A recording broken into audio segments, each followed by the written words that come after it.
Any good gardener knows that tomatoes are a heat-loving crop that needs a bare minimum of 8 hours of sunlight per day. That means northern gardeners start their seedlings in late March or early April to transplant out in late May or early June. So what happens when you start your tomatoes in late November, during the shortest days of the year?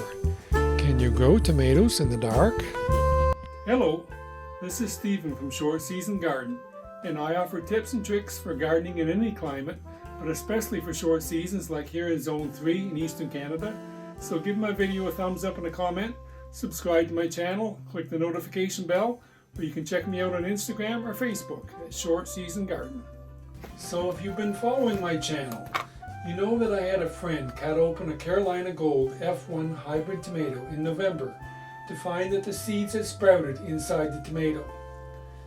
As an experiment, I planted those second generation hybrid seeds in soil on November 21st, 1 month before the shortest day of the year, when the sun rises here at the 47th parallel at 8:12 a.m. and sets at 4:43 p.m. I ended up with a half dozen tomato plants. 7 weeks later, I transplanted one of those plants in an indoor wicking tub on January the 7th. I set my wicking tub under an LED grow light on a timer, 16 hours on and 8 hours off. That's typical for a seedling that is to be set out in the garden in a few weeks. But this plant wasn't destined for the garden.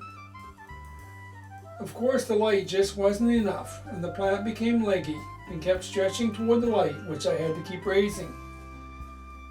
To avail from the little bit of sunlight available in early winter, I positioned the plant in a south-facing window.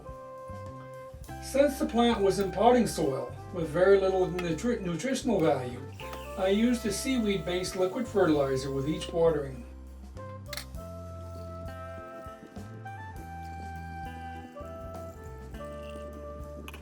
Despite my best efforts, the plant struggled. As the plant stretched out, many leaves curled and dried out and had to be removed. I had initially planned to keep the plant trimmed to a single stem, but decided to keep any leaves that stayed green. Whenever blossoms appeared, I faithfully tried to pollinate them with a paintbrush or electric toothbrush.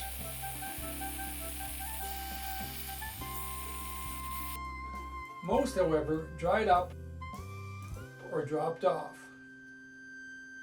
We were elated when the first tomato appeared, then a second and a third. We were even more elated when the first tomato ripened. Finally, on March 19th, almost 4 months after the seeds were planted, I could wait no longer. It was time for a sandwich.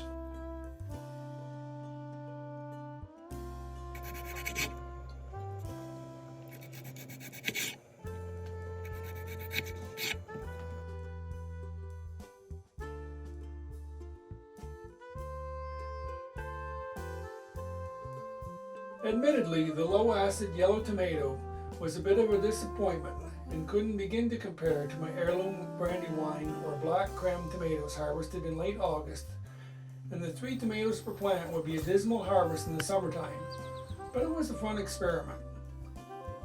In fairness, I should have used a larger container to give the plant a fair chance. I neglected to mention that I had also planted some lettuce and spinach on the surface, and even inserted some basil seedlings. These were all competing with the tomato plant for nutrients and root space. I do have the bad habit, even in an outdoor garden, of overcrowding. If I try again another year, I will probably use cherry tomatoes or a dwarf variety. I may even experiment with hydroponics. If you enjoyed this video, don't forget to give it a thumbs up and a comment, subscribe to my channel, click the notification bell, and we'll see you in the next video.